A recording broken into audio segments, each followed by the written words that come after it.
காங்கிரஸ் பயிற்சியாளர்களுக்கான பயிற்சி பட்டறை. மத்திய இணையமைச்சர் நாராயணசாமி சிறப்புரையாற்றினார். அங்கன்வாடிகள் உணவு நல விழிப்புணர்வு மையமாக மாற்றப்படும். முதல்வர் ரங்கசாமி உறுதி.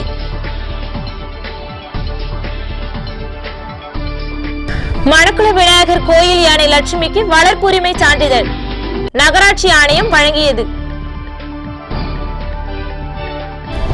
போக்குவரத்து விழிப்புணர்வு வாரத்தை ஒட்டி வாகன ஓட்டிகளுக்கு இனிப்பு. தலைக்கவசம் அணிந்து வாகனம் ஓட்டியவர்களுக்கு ஊக்குவிப்பு. வணக்கம். இரண்டாம் நாளாக நடைபெற்ற காங்கிரஸ் பயிற்சியாளர்களுக்கான பயிற்சி பட்டறையில் மத்திய இணையமைச்சர் நாராயணசாமி பங்கேற்று சிறப்புரையாற்றினார். புதுவை மாநில காங்கிரஸ் கட்சி சார்பில் 30 சட்டமன்ற தொகுதிகளில் இருந்து தலா 20 என 60 பயிற்சியாளர்கள் தேர்வு செய்யப்பட்டுள்ளனர். இவர்களுக்கான 2 நாள் பயிற்சி முகாம் தனியார் உணவகத்தில் துவங்கியது. தொடர்ந்து 2ஆம் நாளாக நடைபெற்ற பயிற்சி முகாமிற்கு துணைத் தலைவரும் பயிற்சி முகாம் பொறுப்பாளருமான காந்திராஜ் தலைமை தாங்கினார். கூட்டத்தில் கலந்து கொண்ட மத்திய இணையமைச்சர் நாராயணசாமி பேசுகையில், காங்கிரஸ் ஆட்சியில் பல சாதனைகள் செய்தோம். அதை மக்களிடையே சரியாக கொண்டு செல்ல முடியாததால் தோல்வியுற்றோம் என்றும், இதையடுத்தே ராகுல் உத்தரவின் பேரில் பயிற்சியாளர்கள் தேர்ந்தெடுக்கப்பட்டு பயிற்சி பட்டறை நடத்தப்படுகிறது என்றும் அவர் கூறியுள்ளார்.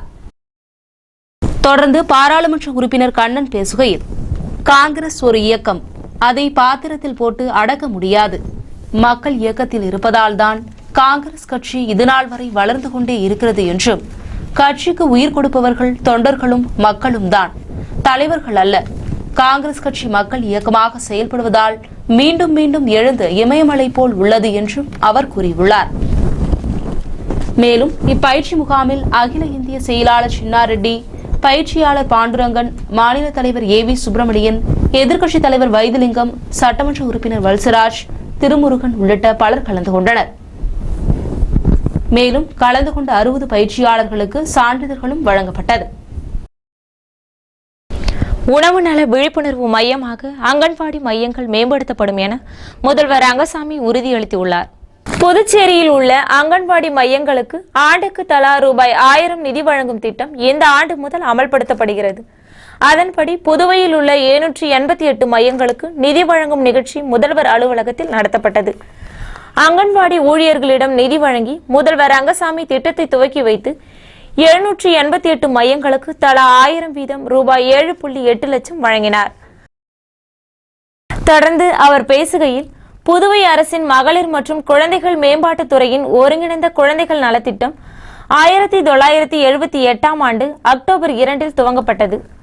மொத்தம் உள்ள 788 அங்கன்வாடி மையங்களில் ஒரு ஊழியரும் ஒரு உதவியாளரும் பணியில் உள்ளனர். திட்டம் துவங்கி 35 ஆண்டுகள் நிறைவடைந்து உள்ளது. இத்திட்டத்தை மேலும் சிறப்பாக செயல்படுத்த 3 முதல் 6 வயதுக்குட்பட்ட குழந்தைகளுக்கு முன்பருவ கல்வி அளிக்க திட்டமிடப்பட்டுள்ளது. மேலும் இத்திட்டத்தினை மேம்படுத்த பல்வேறு நடவடிக்கைகள் எடுத்து வருவதாக தெரிவித்தார். புதுவை மணக்குள விநாயகர் கோயில் யானை லட்சுமிக்கு வளர்ப்பு உரிமை சான்றிதழை நகராட்சி ஆணையர் ராஜமாணிக்கம் வழங்கினார். புதுவை மணக்குள விநாயகர் கோவில் யானை லட்சுமி ஈஸ்வரன் கோவிலில் வளர்க்கப்பட்டு வருகிறது. லட்சுமி யானை சுகாதாரமான முறையில் வளர்க்கப்படுகிறது என்பது குறித்து புதுவை நகராட்சி கால்நடை மருத்துவர் குமரன் ஆய்வு செய்து லட்சுமி யானையை வளர்ப்பதற்கான உரிமத்தை நகராட்சி மூலம் வழங்கவும் பரிந்துரை செய்தார். இதற்கான ரூபாய் 1000 கட்டணமாக செலுத்தப்பட்டது. இதனையடுத்து இன்று காலை புதுவை நகராட்சி ஆணையர் ராஜமாணிக்கம் லட்சுமி யானையை வளர்ப்பதற்கான உரிம சான்றிதழை மணக்குள விநாயகர் கோவில் தனி அதிகாரி கருணாகரனிடம் வழங்கினார். இதுகுறித்து நகராட்சி கால்நடை மருத்துவர் குமரன் கூறுகையில், விலங்குகளை வளர்ப்பவர்கள் அனைவரும் இத்தகைய வளர்ப்பு உரிம சான்றிதழ் பெறுவது அவசியம். யானைக்கு வளர்ப்பு உரிமம் பெற ரூபாய் 1000 கட்டணமாகவும் ஆண்டுதோறும் உரிமத்தை புதுப்பிக்க ரூபாய் 500 கட்டணமாகவும் பெறப்படும் என்றும் கூறியுள்ளார். இதேபோல் நாய் வளர்ப்பு உரிமம் பெற ரூபாய் 150, அதனை புதுப்பிக்க ரூபாய் 100 கட்டணமாக பெறப்படும். பசு போன்ற விலங்குகளுக்கும் வளர்ப்பு உரிமை பெறுவது நல்லது. வளர்ப்பு உரிமை பெறுவதன் மூலம் வளர்ப்பு நாய்கள் தெருநாய்களாக திரிவதை தடுக்க முடியும் என்றும் அவர் கூறியுள்ளார். மேலும் இந்தியாவிலேயே முதல் முறையாக விலங்குகள் வளர்ப்பதற்கான வளர்ப்புரிமம் புதுவை நகராட்சி மூலம் வழங்கப்பட்டுள்ளது என்று அவர் கூறியுள்ளார். போக்குவரத்து விழிப்புணர்வு வாரத்தை முன்னிட்டு தலைக்கவசம் அணிந்து வாகனம் ஓட்டிய வாகன ஓட்டிகளுக்கு இனிப்பு பூச்சென்று கொடுத்து காவல்துறையினர் ஊக்குவித்தனர். புதுச்சேரியில் மக்கள் தொகை பெருக்கத்தால் நாளுக்கு நாள் போக்குவரத்து நெரிசல் அதிகரித்து வருகிறது. இதனால் விபத்துகளும் அதிக அளவில் நடக்கிறது.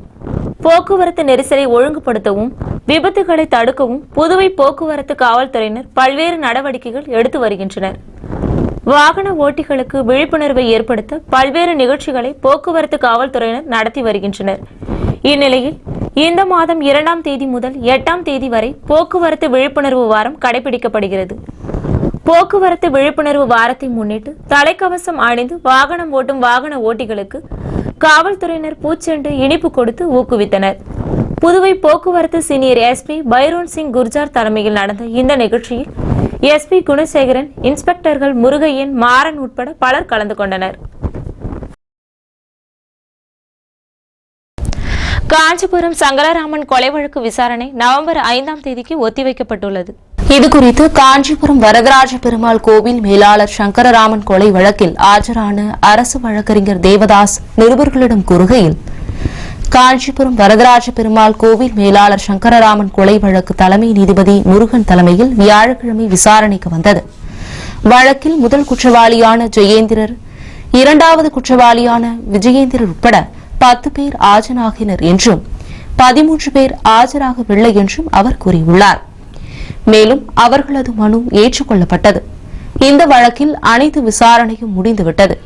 நவம்பர் 5ஆம் தேதிக்கு வழக்கு ஒத்திவைக்கப்பட்டுள்ளது என்றும், இந்நிலையில் சங்கரராமன் மகன் ஆனந்த் சர்மா வழக்கு விசாரணை தொடர்பான வீடியோ மற்றும் ஆடியோ ஆதார நகலை வழங்கும்படி கோர்ட்டில் மனு அளித்துள்ளார்.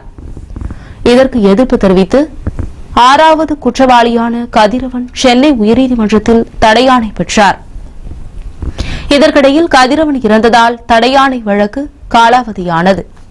ஆனந்த் சர்மா கேட்டிருந்த ஆதாரங்கள் தொடர்பான மனுவை அவர் வாபஸ் பெற்றால் நவம்பர் 5ஆம் தேதியே தீர்ப்புக்கான தேதி அறிவிக்கப்படும் என்றும் அவர் கூறியுள்ளார். மேலும் விசாரணையின் போது ஆனந்த் சர்மா கட்டாயம் ஆஜராக வேண்டும் என்றும், குற்றவாளிகள் தரப்பில் அனைவரும் ஆஜராக வேண்டும் எனவும் நீதிபதி உத்தரவிட்டுள்ளார் என்றும் அவர் கூறியுள்ளார். புதுச்சேரி வாசகர் வட்டம் சார்பில் மகாத்மா காந்தியடிகளின் பிறந்த நாளை ஒட்டி மாணவர்களுக்கு சத்திய சோதனை புத்தகம் வழங்கும் விழா கடற்கரை காந்தி சிலையில் நடைபெற்றது. புதுச்சேரி வாசகர் வட்டம் சார்பில் தேசப்பிதா மகாத்மா காந்தியடிகளின் பிறந்த நாளை முன்னிட்டு மாணவர்களுக்கு சத்திய சோதனை புத்தகம் வழங்கும் விழா கடற்கரை காந்தி சிலை முன்பு நடைபெற்றது. நிகழ்ச்சிக்கு வாசகர் வட்ட செயலாளர் பேராசிரியர் சம்பத்குமார் தலைமை தாங்கிட வாசகர் வட்ட துணைத் தலைவர் சிவராஜ் முன்னிலை வகித்தார். வாசகர் வட்ட தலைவர் கலைமாமணி சுந்தரலட்சுமி நாராயணன் மாணவர்களுக்கு மகாத்மா காந்தியின் வாழ்க்கை வரலாற்று புத்தகமான சத்திய சோதனை புத்தகத்தை இலவசமாக வழங்கினார்.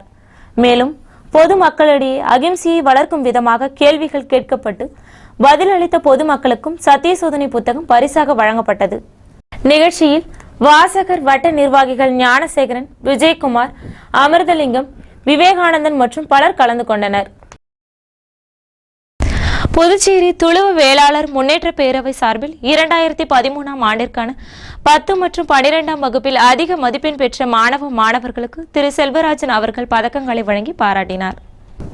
புதுச்சேரி துளுவ வேளாளர் முன்னேற்ற பேரவை சார்பில் 2013ஆம் ஆண்டில் 10 மற்றும் 12ஆம் வகுப்பு பொதுத் தேர்வில் அதிக மதிப்பெண் பெற்ற மாணவர்களுக்கு பரிசளிக்கும் விழா கீர்த்தி மகாலில் நடைபெற்றது. இவ்விழாவிற்கு துளுவ வேளாளர் முன்னேற்ற பேரவை மாநில தலைவர் சுந்தரமூர்த்தி பிள்ளை தலைமை தாங்கிட துளுவ வேளாளர் முன்னேற்ற பேரவை மாநில துணைத் தலைவர் குணசேகரன் வரவேற்புரையாற்றினார். மேலும் திரைப்பட நடிகர் ராஜன் கலந்து கொண்டு சிறப்புரையாற்றினார். அதில் அதிக மதிப்பெண் பெற்ற மாணவர்களுக்கு பரிசுகள் மற்றும் சான்றிதழ்களை செல்வராஜ் வழங்கி பாராட்டினார்.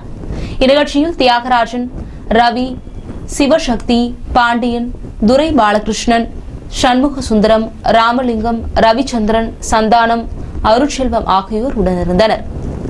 இதில் திரளான மாணவர்கள், பொதுமக்கள் என பலர் கலந்து கொண்டனர். இதற்கான ஏற்பாடுகளை சந்திரசேகரன் மற்றும் துளுவ வேளாளர் முன்னேற்ற பேரவை நிர்வாகிகள் பலர் செய்திருந்தனர். புதுவை மாநிலம் பெரிய அளவில் வளர்ச்சி அடைய மாநில அந்தஸ்து அவசியம். புத்தக வெளியீட்டு விழாவில் முதல்வர் பேச்சு.